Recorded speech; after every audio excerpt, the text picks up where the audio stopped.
tuan-puan, sekarang ni Hana berada di Borobudur Temple, di mana sangat menarik kisah dekat sini tuan-puan. Pada hari Wesak, selalu Wesak bulan 5, di mana ribuan, puluh ribu lantern dirayakan dekat sini.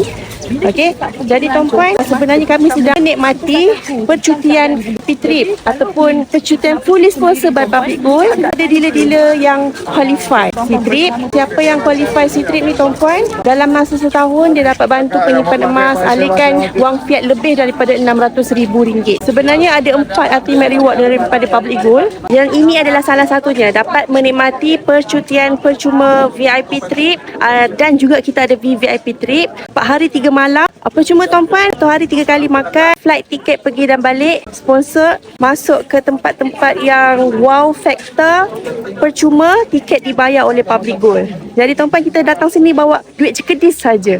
So tuan-puan, ada lagi 3. Yang kedua, time freedom, money freedom, VVIP trip holiday dan juga income business boleh diwarisi.